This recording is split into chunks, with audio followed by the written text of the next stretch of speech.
بەڵێ بینەرانی یازی سلااوان لێبێت من یادگار فایقم ئەم شەو بە شێوەیەکی ڕاستەوخۆ لە شاری سلێمانیەوە لەگەڵتانە بوو میوانەکەشم لە ستۆدیۆکانمان لە شاری هەولێر لەگەڵتان ئەبێت بۆ قسەکردن لەسەر کۆمەڵێک تەوەری گرنگ مەبەستمان لەوە دەست پێ بکەم کە وەکو ئاگادارن لە چەند ڕۆژی ڕابردوودا برێد مەکگۆرگ وەکو نوێنەری تایبەتی سەرۆکی ئەمریکا بۆ جەنگی دژ بە داعش لاگەڵ نوێنەری بریتانیا و نەتەوە یەکگرتوەکان لاگەڵ سەرۆکی هەرێم و چەندین بەرپرسی دیکەی کورد کۆبوونەوە و ئەوەی لای کورد بەگشتی جێگەی نیگەرانی بوو ئەوە بوو کە ئەوان داوایان کردووە کام ڕفراندۆمە نەکرێت و بەدیلیان خستۆتە بەردەست سەرکردایەتی سیاسی کورد بەڵام ئەمڕۆ لە کۆبوونەوەی ئەنجومەنی باڵای ڕفراندەم جەختیان کردەوە کە بەدیلەکە بای ئەوە نییە کە ڕفراندەمی لە پێناودا لە بەرامبەردا دوا بخرێت و ڕفراندەم لە کاتی خۆیدا بەڕێوە ئەچێت مەبەستمە خوێندنەوەیەکی ورتر بۆ ئەمە بکەین. بۆچی میوانەکەشم یەکێکە لەو کەسانە کە کاک سەرۆ قادرە وەکو چاودێری سیاسی لەگەڵمان نابێت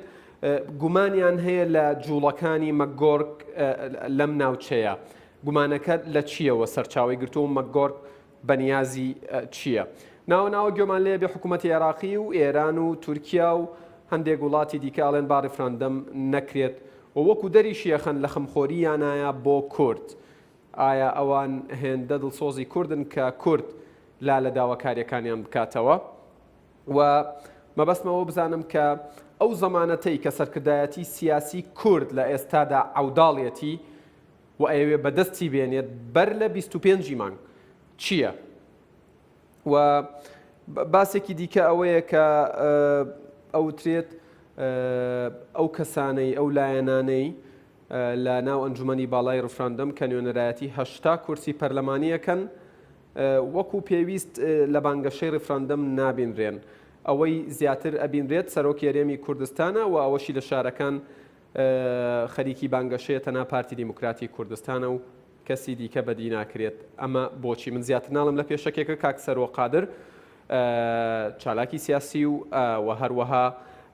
چاودێری سیاسی و نووسەر و ڕۆژنامە نووس لە ئەمان کاتدا سڵاوتان لێبێت سوپاس بۆم دەرفەتە ئەمەوە بەو پرسیارە دەست پێ بکەم. هاتنی مەکگۆرگ هەندێک نیگەرانی لە شەقامی کوردی دروست کرد ئەمڕۆ ئەو نیگەرانیانە لەلایەن ئەنجومەنی باڵای ڕفراندۆمەوە هەند بە شێوێک لە شێوەکان ڕێوێنرانەوە وتیان کە ڕفراندەم دواناخرێت تێبینی و تعلیق و خوێندنەوەی ئێوە. زۆر سپاس کاک یادگار. زۆر بەجێیە کە خەڵکی کوردستان لە هەڵوێستی ئەمریکا نیگەران بێت و کاتێک کە نێردەی ئەمریکا بێت و لە هەمان هۆڵی کە سەرۆکی کوردستان لە بەرەکانی پێشەوە بەرەنگاری داعشە بوو لەوێن دەر لە کۆبوونەوەیەکە داوا بکرێت کە ڕێفراندۆم دوا بخرێ وەکو دەنگ و باسەکەیمان بیستوە بەبێ ئەوەی کە هیچ ڕوونکردنەوەیەکی پێبێت تەنیا ئالتەرناتیڤێک پێشنیار بکە کە دوورنیە هەر لەو دانیشتنای کە جەنابی سەرۆکی کوردستان لەگەڵی بووە بە ئەندازەی پێویست ڕەت کرابێتەوە بەڵام سەرباری ئەوەش لە ڕووی دیپلۆماسیەوە هێنرای بۆ ئەنجومەنی باڵای ڕێفراندۆم و دیار بوو کە لەوێش بە احترامەوە ڕەتەکرێتەوە چونکە ئەمریکا ئەگەر هاوپەیمانی کوردستانە بەڵام وەسی کوردستان نییە نەکەر ئەمریکا هیچ دەوڵەتێک و هیچ دۆستێکی دیکەی کورد لە سنووری دۆست نابێت تێپەڕێت. اینجا ئەمریکا حەقیتی کە خەریکی پاراستنی بەرژەوەندیە بچووکەکانی خۆشی بێت و زۆر ئاساییە ئێمە لە کوردستان بکەوینە مناقەشەی لەوە گەرمتر و لەوە دوور و درێژتریش لەگەڵ ئەمریکا و لەگەڵ ئەوروپا و لەگەڵ دۆستەکانی تریش لەسەر وردکردنەوەی بەرژەوەندەکانی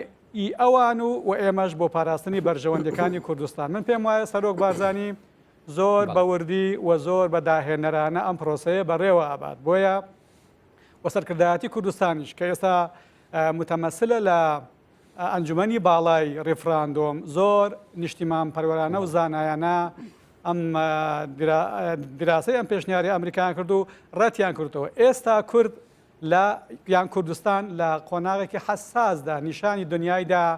کە تفەنگێکی ئامادە نییە هەر دەوڵەتێک بیەوێ بەکاری بێنێت. کورد پێویستی بە هاوکاری و بە دۆستایەتیە، پێویستی بە تەزامونە لەگەڵ مافی ڕەوای خۆی. کوردستان بە هەموو پێکاتەکانی پێویستی بە هاودەنگی و هاوکاری نێودەوڵەتیە، بەڵام پێویستی بە ئامۆژگاری نییە، پێویستی بە ئەوە نییە کە لەگەڵ بیگونجێنن لەگەڵ بەرژەوەندەکانی خۆیان. ئێستا ئەو هەدەفەی کە کوردستان پێویستێتی واتە کورد باوەڕی بەخۆی بێ کە عاملێکی بەهێزە لە ڕۆژهەڵاتی ناوەڕاست، ئێستا ئەتوانێت بڕیار لە چارەنووسی خۆی بدا، هەروەکو خۆیشی پاراز لەدەست شەڕێکی لەدەست هێرشێکی وێرانکەر کە هەدەفی لە ناوبردنی کوردستان بوو، واتە داعش. ئەم متمانەیە ئەم ئیرادەیە گەڕاوەتەوە بۆ ناو نفوسی کوردستانیان و ئەوە لە شخصی جەنابی سەرۆکی کوردستاندا زۆر بە واضحی ئەیبینین. ئەویش ئەوەیە ئەگەر بە تەرەفێک مراعاتی بەرژەوەندەکانی کوردستان نەکات، تەنانەت ئەگە ئەمریکاش بێ قسەی گوێ لێ ئەگیرێ بەڵام وەرناگیرێ، ئەوە جاری یەکەمیش نییە. تەجربەی لێپرسراوانی پلە یەکەمی ئەمریکا لە سەرۆکی کۆمارەوە باراک ئۆباما تا دەگاتە وەزیری دەرەوەیان تا سەفیرەکانیان و تاوەکو نێرە تایبەتیەکانیان لە 2003ەوە. من ئێستا لەوانەیە ژمارەکە بە دیقەت هیوادارم هەڵەیەتیانەکەمەوەگە هەڵم تیا کرد بمبورن، بەڵام زیاتر لە 6 تا 7 جار وعدیان بە کورد داوە لە مەقتەعە گرنگەکانی مەسائلی دەستوریە، شەڕی داعشەوە ئەکرێت دوای ئینسان بە دیقەتتر لە نووسیندا ئامان دەبێنێتەوە. وعدیان داوە بە سەرۆکی کوردستان، بە وەفدەکانی کوردستان لە بەغدا، لە واشنتۆن بە تەلەفۆن، و دوایی بە دوای وعدەکانی خۆیاندا نەهاتوون. کەواتە کوردستان ئەزانێ ئەمریکا کە بەرژەوەندی کەمێک لار بێ دێت لەگەڵت دەکەوێتە گفتوگۆ و فشار و جاریوە هەیە دەنگش بەرزەکەنەوە، بەڵام ئەکرێ گوێ بۆ دەنگیان نەگری و ئەکرێ لەسەر بەرژەوەندەکانی خۆت بەردەوام بێت. بەڵێ کاک سەرۆ، پێشەوەی بچمە سەر ئەو گومانانەی لەسەر جم و جوڵەکانی برێت مەکگۆرک دروست بووە، ئەمەوێت پێشتریش لە بەرنامەی باسی ڕۆژ من هەمان پرسیارم کردووە. قسە لەسەر وایە کە پێشتر کورد لە ناو گۆڕانکاریەکان یاریچی نەبووە لە نێوان کەوانەیەکە، بەڵکو یاری پێکراوە و چی ئەمری بەسەردا کراوە و تویانە باشە وەکو خۆشت وتت بەڵێنی پێدراوە چاوەڕێی کردو بەڵێنەکان جێبەجێ بێت. ئێستا ئەوترێ کە سووریا و ناوچەکە، عێراق، تەنانەت تورکیا و ئێرانیش لە لێواری گۆڕانکارین، خۆرهەڵاتی ناوەڕاست لە لێواری گۆڕانکاری گەورەیە و ئەکۆڵێت. کورد ئەتوانێت چۆن لەم یاریەکی زۆر باش بکات و بۆ بەرژەوەندی باڵای کوردستان کاپتنی یاریەکە بێت. جارێک کورد پێش ئەوەی کە کاپتن بەیان یاریکارێکی باش بێ وەکو جەناب بەداڵێ لەم گۆڕانکاریە کە لە ڕۆژهەڵاتی ناوەڕاست ڕوویدا، سیاسی و عسکەری زۆرترین زەبەربەر میلەتی کوردستان کەوت لەم شەڕانێکە لە ناوچەکەدا هەبوو. ئەگەر بەراوردی کەین لەگەڵ وڵاتانی تر، ئێمە لە هەمویان بریندارترین. لە کاتێکە پێش ئەم شەڕانەش کورد بە درێژایی تاریخ بریندار بووە. جا کە هاتە مەیدانیش کورد تەنیا بە ئاوارەبوون و بە هاتو هاوار و گریان خۆی نیشانی دنیانەدا، بەڵکو بە جەیشێکی بەهێز بە ناوی پێشمەرگە، جەیشێکی ئینسان دۆست، جەیشێکی قارەمان، جەیشێکی پێکهاتەکانی کوردستان و عێراق پارێز، جەیشێک تەنانەت عەرەبی عێراقیشی پاراز، ئەویش پێی دەگوترێت قارەمان پێشمەرگە کە قارەمانی دنیایە و مەحبوبی دنیایە. ئەم میلەتە بەم جەیشە و لە هەمان کاتدا ئەبێ ئیشارە بەوە بکەین کە دیبلۆماسیەتی سەرۆک بارزانی و هاوکارەکانی لە قیادەی سیاسی کوردستان لە 3 ساڵی ڕابردوودا کە شەڕ تووشی کوردستان بووە، ئێستا ئەیبینین کە دیبلۆماسیەتێکی ممتاز بوو لە پاراستنی کوردستان، لە بەرزکردنەوەی دەوری کوردستان. هەرچەند وەزنی عەسکەری ئێمە زیاتر بوو، وەزنی سیاسیش زیاتر کرا و سەرنجام کوردستان بووە چەقی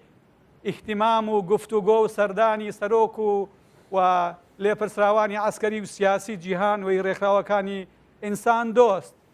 کەواتە میلەتێک و وڵاتێک و جەیشێک و سەرکردایەتێکی سیاسی ئەم دەورە بینێ بۆی هەیە نەک هەر خاوەنی چارەنووسی خۆی بێ، بەڵکو ئەبێ داوای ئەوەش بکات کە لە داڕشتنەوەی ڕۆژهەڵاتی ناوەڕاست شوێنی لایەقی خۆی هەبێت، ئەبێ حرەس و بەشدار بێت لە حیراسەتی داهاتی و ڕۆژهەڵاتی ناوەڕاست. دەوری کورد لەوە زیاترە بێ کە ئێستا لێمانگەڕێن ڕێفراندۆم بکەین یان نەکەین. کوردستان نەک هەر ڕێفراندۆمەکات دەوڵەتێکی بەهێزی دیموکراتی مەدەنی پێک دێنێ کە ئەوە ماوەی یەک مانگە سەرۆک بارزانی ئەوراقی دەوڵەتی داهاتووی کوردستان پێشکەشی دنیاکات کە لە دەستوری داهاتووی کوردستاندا دنیا و پێکهاتەکانی کوردستان ئەکرێ ئەم خیتابانەی بارزانی بەرنەبەردەمی ئەم هەیئەیە کە دەستورە نووسێەوە بڵێن ئەبێ هەمووی جێبەجێ بکرێت. ئەوە نیشانەوەی ئێمە دەوڵەتێکی بەهێز گەرباسێک لە عێراق بکەین. باشە گەرباسێک لە عێراق بکەین. ئەوترێ حکوومەتی عێراقی حەیدەر عەبادی لەلایەکەوە داوایە واکە کە شاندێکی باڵای کوردستان سەردانی بەغدا بکە بۆ ئەوەی گفتوگۆ بکەن، بەڵام لەلایەکی ترەوە کۆمەڵێک هەنگاو ئەنێ کە لای بینەر و لای جەنابیشتان ڕوونە بۆەوەی کاتەکە ئەستیغلال بکەم لەگەڵ پێکهاتنەوە لەگەڵ گفتوگۆ لەگەڵ دانوستان ناگونجێ. بواری ئەوە ماوە کورد جارێکی تر لە عێراق بمێنێتەوە؟ ئێمە ئەبێ هەمومان لە کاتی دەربڕینی ڕێیدا ئێستا لە دەوری خیتابی سەرۆک بارزانی کۆبینەوە. دوێنێ سەرۆک بارزانی بۆ ئاخر جاری ئەلانی کرد کە هیچ مەجالیتیان نەماوە و هیچ بەرژەوەندێکی هاوبەش لە چوارچەوەی دەوڵەتێک نەماوە. ئەمەی کە عەبادی و پێش چەند سەعاتێکیش ڕاوێژکاری ئەنجومەنی ئاسایشی پێشووی مۆفەق ڕوبەعی پێشووی عێراق باسی کردووە هەیئەت بچێ و گفتوگۆ بکەن. بەڵێ وەک ئیعلان کراوە دوای ڕێفراندۆم شاندی کوردستان سەردانی بەغدا و شوێنەکانی دیکەشەکات باپەلەیان نەبێ. پێش ڕێفراندۆم ئەو سەردانە ناکرێ بە گوێری زانیاریەکانی جەنابتان؟ پێم وایە هەر چۆنی تەفسیریکەی ئەبێتە وەخت کوشتن و هیچ قیمەتێکی نابێت. چونکە پێشی ئەم بانگەشەیە وەفدی کوردستان چووە بەغدا عەبادی و مەرجەعەکانی دینی و سیاسیەکانی شۆڤێنی و تایفی لە بەداخەوە لە بەغدا و لە شارەکانی تر بە بزەی ژێرسمێڵەوە بەڕێیان کردن و تعلیقی گەورە گەورەشان لێدان ویان نەزانی کوردستان چۆتە بەغدا بۆ ئەوەی کە ئیمتیاز بەدەست بێنێ. کورد کۆتایی بەوەی هێنا کە ئیمتیازی لە عێراق بێ، بەڵام گفتوگۆ بەڵێ گفتوگۆ دوای ڕێفراندۆم ئێستا پاشی هەفتەیەکی دیکە میلەتی ئێمە قسەی خۆیەکات هێکاتەکانی کوردستان بڕیاری شارەنووسی خۆیاندن پاش بەنسبەت بەکارهێنانی هێزەوە ئایا حکوومەتی عێراقی لە پێگەیەکدایە هێز بەرامبەر هەرێمی کوردستان بەکاربێنێت لە کاتی ئەنجامدانی ڕێفراندەمی سەربەخۆیی؟ ئەگەر حکوومەتی عێراق هێز بەکاربێنێ بەرامبەر بە کوردستان جارێ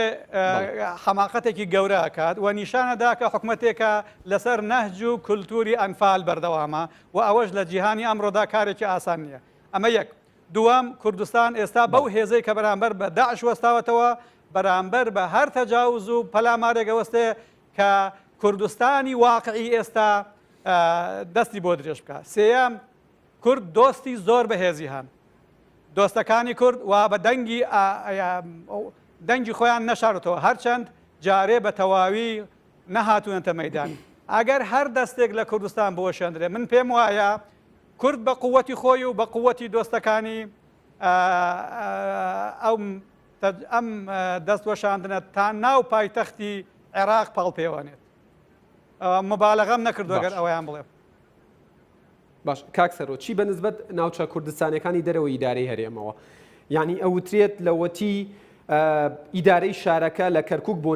وەکو نمونەیەک باسی بکەین بڕیاری داوە ئاڵای کوردستان هەڵبکات و بەم دوایانەش ئەنجومەنی پارێزگا و پارێزگاری کەرکووک بڕیاریاندا کە بەشداری لە ڕێفراندۆمەکەن و پاڵپشتی لەسەر خستنیەکەن هەستەکەی جم و جوڵ هەیە بۆ ئەوەی پشێوی لە شارەکە دروست بکرێت دۆخی ئەمنی بە شێوەیەک لە شێوەکان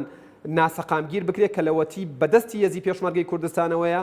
بچووکترین شتیایدا ڕووی نەداوە کە زیان بە وڵاتیان و ئەمنیەتی شارەکە بگەێنێ. کورد ئەبێ لەم یاریە چۆن خۆی دەرباس بکات و بیباتەوە؟ من شارەزای عسکەری نیم، بەڵام ئەوەی کەەوە هەمووان ئەیبینین و منیش بە دیقەتەوە پرسیومە وەزعی یان دۆخی ئەمنی دەوروبەری هەولێ کەرکووک و لە ڕووی عسکەریەوە زۆر ئەمینە، هیچ خەتەرێکی لەسەر نییە. ئەگەر بێت و حەشتی شعبی یان هەر ناوێکی تر پەلاماری کەرکووک بدات یان بیانەوێ ئەمن و ئاسایشی ناو کەرکووک بشێوێنە ناتوانن بیکەن و هێزە ئەمنیەکانی کوردستان مەسئولن لە پاراستنی ئاسایشی پارێزگای کەرکووک بۆ ئەوەی لە ڕێفراندۆم بەو پەڕی ئازادی و بەبێ ترس بەشدار بن. ئەرکی کوردستان ئەوەیە ئێستا ئۆتۆماتیکیان پارێزگای کەرکووکیش بووەتە بەشێک لە هەرێمی کوردستان بە خۆشحاڵیەوە ئێستا پارێزگای پێنجەمی کوردستانە عملیەن ئێستا پارلەمانی عێراق و سەرۆکی وەزیرانی عێراق پارێزگاری کەرکووکی لاداوە بەڵام ناتوانێت بێت تەنفیزیکاوە کوردستان و سەرۆکی کوردستان و میلەتی کوردستان پشتیوانی پارێزگارن کەواتە ئەم واقعەوە کات ئێمە هیچ دەباری و دۆخی ئەمنی کەرکووک بەگومان و بەترس نەبین و هاوڵاتیانی ئەوێ بە هەموو پێکاتەکانی خۆیان ئەبێ هاوکاری بکرێن لە دەنگداندا بەشدار بن و دەنگی حەقی خۆیان بدەن و چی ئەیانەوێ ئەوە ڕسم بکەن بۆ داهاتوی خۆیان لە کوردستانێکی دیموکرات و فرەییدا لە کوردستانێکی فێدرالیدا لە کوردستانێکی دیموکرات و مەدەنیدا کە بە تاکید جیاواز دەبێت لە هەموو دەوڵەتانی کرد لە دەوروبەری ئێمە هەن. کاک سەرۆ بۆ ئەوەی من بیرم نەچێتەوە بەسەریشمانە تێنەپەڕێت ئەو زەمانەتەی ینی ئێوە ڕوونی کەنەوە بۆ بینەر ئەو زەمانەتەی کورد ئەوداڵێتی و کورد بە دوایە ئەگەڕێت بۆ ئەوەی لە بەرامبەریدا ڕێفراندەم بۆ ماوەیەک دوا بخات چییە؟ جارێ وەختی ئەو زەمانەتە تێپەڕی بەڵام من زەمانەتەکەت ئەوەی من لێ تێگەشتم بۆت باسەکەم ئەو زەمانەتە ئەوە بوو کە نەتەوەیە گرتوەکان بە مەجلیسی ئەمنەوە زەمانەتێکی قانونی ئەو تۆ بە موافقەتی دەوڵەتی عێراق بە کوردستان بدەن کە بۆ هەر کاتێک ڕێفراندۆم دوا ئاخرێ ڕۆژەکەشی دیاری بکەن کە لەو کاتدا ڕێفراندۆم کرا بە شێوەیەکی ئۆتۆماتیکی عێراق و کۆمەڵگای نێوتە وڵەتی کە UN یان نەتەوەی گرتوەکان لێ مەسئولن پابەندی نەتایجی ڕێفراندۆم بن. ئەم پرۆسەیە هەر قەول نییە ئەمە مشاوەرە و گفتوگۆ و پەیماننامەی دەوێت و ئەمە وەختێکی دوور و درێژی دەوێت بۆ ئەوەی کە ئامادە بکرێ. جارێ ئەگەر ئەم نیەتە پاکیان هەبایە کاک یادگار دەوایە ساڵێک بەر لە ئێستا بێنە پێش نەتەوەیە گرتوەکان ڕێکخراوێکی پەڕ و پاقورسە بە ئاسانی حرەکە ناکات متەزەمتە لە بڕیارەکانی خۆی بەلانی کەم ساڵێکی ئەوێت تا لە بینی عێراق و کوردستان و نەتەوەیە گرتوەکان وڵاتانی دەوروبەر ئەم ڕێککەوتنامەیە ئامادەکات. ئێستا ئەگەر ئێمە باوەڕ بەوە بکەین کە لەمە دوا زەمانەت دێت لەم حەوت ڕۆژەدا سادە لەوحیە سادەیەکی زۆرە ڕۆیشت بەڕای من لەوانەیە دیبلۆماسی کەواتە نابێت چیتر کورد و سەرکردایەتی سیاسی کوردستان چاوەڕێی زەمانەت بکەن بەڵکو هەموو کارەکانیان لە سەرخستنی ڕێفراندەم چڕ بکەنەوە. ڕاگەیاندنەکەی ئەمڕۆی ئەنجومەنی باڵا ئەمەی تۆی تێدایە بەڵام بە زمانێکی دیبلۆماسی و ڕێگەیان نەگرتو ئەگەر نەتەوەیە گرتوەکان و ئەمریکا ئەتوانن سەحر بکەن ئەتوانن شتێکی خێرا لەم چەند ڕۆژە ئەنجام بدەن کە بۆ کورد و بۆ هەموو دنیا جێی باوەڕ بێ قەیچێکە زۆریش باشە چونکە وەکو جەنابی بارزانی ئیشارەکە ڕێفراندۆم هەدەف نییە ڕێفراندۆم وەسیلەیە بۆ ئەوەی کە ئێمە ئیرادەی شەرعی خۆمان بۆ سربەخۆی بۆ جیهان بسەلمێنین پاشەوە هیچ حکوومەت و سەرکردەیەک و حیزبێک بۆی نییە پاشەکشە لە سربەخۆیی کوردستاندا بکات کە دەوڵەتێکی ئەبێ بە ناوی دەوڵەتی دیموکرات و فرەییدا هاتوو لە ناوچەکە و دۆستی هەموو دەوڵەتانی دەوروبەریش. کاک سەرۆ لە یەکێک لە وتارەکانت لە پەیجی فەرمی خۆت لە فەیسبوک ئاماژەت بەوە داوە تەبایی لایەنە سیاسیەکان لە ئێستادا گرنگە وەکو ئاگاداریشن پەرلەمان کارا کرایەوە و تەنانەت سبەینێ بڕیارە پەرلەمان لەسەر موچەی هاوڵاتیان هێرێمی کوردستان و پاشەکەوت دانیشتنێکی تایبەتی خۆی بکات تەبایی لە ئێستادا تا چندە لە ئاستێکدایە کە لە خزمەتی پرسی ڕێفراندەم بێت لە کاتێکدا گۆڕان و کۆمەڵ خۆیان لە دەرەوەی بازنەکە ڕاگرتووە. تەبایی ئێستا تعریفێکی زۆر سادای هەیە بەڵام پڕ معنایە ئەویژەوەیە هەموو لایەنەکان و هەموو هاوڵاتیان لەسەر پرسی ڕێفراندۆم بۆ سربەخۆی کوردستان کۆک بن. ئەمە پەیوەندی بە حەزبێک و بە پرۆژەیەکی سیاسیەوە نییە پەیوەندی بە سەرۆکی کوردستان و بە سەرۆکی داهاتووشەوە نییە بۆیە ئەم تەباییە فقط بۆ ئەوەندەیە ئێمە تەباییمان پێویستە بۆ 7 ڕۆژی تر دوای 7 ڕۆژی تر ئەکرێ ئەو پەڕی مناقەشات و ئیختلافاتی سیاسی سەر پرۆژەکان هەبێت هەڵبەت نەک بەو شێوەیە کە خۆپیشاندان و بشێوی هەبێ و کە بینیمان لە بەردەرکی سەرا و ملحقاتی ئەو لە ساڵەکانی دوایی نه ئەمەیان فەوزەویەتێک بوو کە نە سلێمانی قازانجی لێ کرد نە حیزبەکان سەرکەوتنیان تێدا بەدەستێنا و نە کورد هیچی لێ فێر بوو و نە سومعەیەکی باشی بۆ وڵاتەکەمان هێنا و ئێستا ئەو حیزبانەی کە ئەم فەوزایان نایەوە خۆیان لە تەنگ و چەڵەمەیەکی بەداخەوە قوڵدا ئەژێن کە بە زەحمەت ئەتوانن خۆیان کۆکەنەوە کەواتە فەوزا تەنیا فەوزا بەدوا خۆی دادێنێت تەبایی تەنیا لەم حەوت ڕۆژە کاکسەرۆ کۆکیە لەسەر ڕفراندۆم و لەسەر ئامانجی باڵا کە لە ئایدۆلۆژە و لە ئەحزاب گەورەتر ئەویش وڵاتی ئێمەیە کە دروست بێ و چیدی کە بەندەسە نەمێنێتەوە بەڵێ باش کاکسەرۆ مەبەستمە جەنابتان وەکو ڕۆژنامە نووسێک پرسیارەکەم دوو لەقەیەکیان ئەوەیە کە لایەنەکان وەکو لە پێشەکێکە ئاماژەم پێدا وەکو پێویست نەهاتوونەتە ناو بانگەشەی ڕفراندەمەوە جگە لە پارتی دیموکراتی کوردستان وەلقی دووەمی پرسیارەکەم ئەوەیە ئەم ئێوارەیە سەرۆکی یاریێمی کوردستان لەگەڵ خاتوویێرۆ ئیبراهیم ئەحمەد دانیشتێکی تایبەتی کردو پێتان وایە لە ڕۆژانی دادێدا یەکێتی نیشتیمانی کوردستانیش گەرمتر دێتە ناو باس و پرسی بانگەشە بۆ ڕێفرەندەمەوە یەکێتی نیشتیمانی کوردستان ئێستا لەگەڵ پارتی دیموکراتی کوردستان و حزبەکانی تر لە سەرۆکایەتیکردنی ڕێفراندۆمدا دەورێکی کاریگەریان هەیە و جێگای تەقدیرە بەڵام گلەی ئەوەی لەیەکێک کە لە بانگەشە تا ئێستا هیچ حزورێکی ئەجا تەواو نەکردەوە بەڵام ئەم سەرهێشەی لە ناوسەرکردایەتی یەکێتی هەیە ئەبێ بەسەریدا زاڵ بن و دەوری نیشتیمان پەیوەرانی خۆیان بگێڕن بەڵێ هەموو کوردستان و دنیاش چاوی لەوەیە شاری سلێمانی نابێ ئەوها بە خەوتوی ڕابگیرێ ئەو بەنجەی کە دوو حزبی سیاسی لە دانیشتوانی سلێمانیان داوە ئەبێ هەڵی بگرن واتە یەکێتی و گۆڕان ئەم بێدەنگیەی سلێمانی شانازی بۆ میلەتەکەی ئێمە ناهێنێ و سەری سلێمانیش بەرز ڕناگرێ بێ ئەم بێدەنگە بشکێنن و بێنە ناو پرۆسەکە ئەمەش تەنیا بە یەکێتی نیشتیمانی کوردستان نەکرێت منیش لەگەڵ تۆدا ئەمە ئەم پرسیارە ئاراستەی سەرکردایەتی یەکێتی ئەکرێ و لەسەر هێرۆ ئیبراهیم ئەحمەدیش پێویستە وەکو وەریسی مامجەلا لە ڕووی عایلیەوە لە ڕووی سیاسیشەوە ئەندامی مەکتەبی سیاسیە دەبوایە ئێستا زۆرترین چالاکی هەبوایە بۆ هاندانی خەڵک نەکات لە سلێمانی لە شارەکانی تریش لایەنگرانی خۆیان و لایەنەکانی تریشی هێنابایە ناو پرۆسەکە هەروەکو چۆن لە کاروباری هونەری تەلەڤیزیۆنەکەی هونەرمەندانی کوردستان جاجار کۆکاتەوە ئەبوایە هەمان شێواز بۆ کاری سیاسیش بەکار هیوادارم لەو حەوت ڕۆژە ببینین کاکسەرۆ بەڵێ من سێ خولەکم ما و سێ پرسیاریشم ما و سوپاس دەکەم بە کورتی و پوختی وەڵامم بدەیتەوە باس لە ئازادی ئەکرێت ئایا لە ناو ئازادیدا ئازادی ئەگەر وەکو فەلسەفەیەک وەری بگرین جێگەی گوتاری بەڵێ بۆمانەوە لەگەڵ عێراقیش دەبێتەوە یان نابێت جێی بێتەوە لە بەرچاوگرتنی ئەوەی لە ڕابردوو بەسەر کورد هاتووە جارێ دوور لەوەی کە بەسەر کورد هاتووە بە مجەڕەدی ئەگەر وەری بگری ئەم حەقە ئەبێ بدرێت بە هەر کەسێک کە ئەوێ لەگەڵ عێراق بمێنێتەوە دەنگ بدا بەوەی کە لەگەڵ عێراق بمێنێتەوە بەڵام کاتێک کە دێین ئەکەوینە گفتوگۆ تاریخی ئێمە مانەوەی ئێمە لەوەدایە کە بڵێن لەگە عێراق نامێنینەوە بەڵێ ئێمە حەقمانە ئەو مناقەشە لە بینی خۆمان هەبێ و ئەوە نیشانەی ئەوەیە کە کۆمەلگای کوردستان کۆمەلگایەکی سنگ فراوانە و بەڵام من یەکەباری خۆم ئەو کەسە بە خەتاکار بە تاوانبارە زانم کە ئەنفال نەسیبی مناڵەکانی من بکار لە داهاتوو حەقی نییە ئەو بڕیارە بدا مناقەشەی من ئەوترێت مالکی و توێتی ڕێگە نادەین ئیسرائیلێکی دیکە دروست بێت لە بندستی عێراقدا کۆمنتی تۆ جارە ئیسرائیل لە ساڵی 1948ەوە هەیە و هەروە پێش دەکەوێت دەوڵەتێکی مەدەنی و دیموکراتە و ئەمە کێشەی مالیکی و خەڵکانی دیکەیە کێشەی کورد نییە کورد هەموو دەوڵەتانی ناوچەکە بە دۆستی خۆی زانێ هەموو ئاین و نەتەوەکانیش دۆستی ئەمان بە تایبەتی یەهود لە کوردستاندا خاترەیەکی خۆشیان هەیە من شانازی بەو تەجربەی میلەتی کوردەوەکەم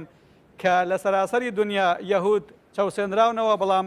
لە ئیسرائیل یەهودیەکان ئەڵێن ئێمە کوردین نەچاوساوینەوە ئێمە تاریخی ئێمە و عیبادی و مالیکی لێک جیاوازە هەروەکو جەنابی سەرۆک لە ئامێدی و لە دهۆک و لە ئاکرش ئیشارەی پێکرد تاریخی و کولتوری ئێمە زۆر جیاوازە دوو میلەتی لێک جیاوازی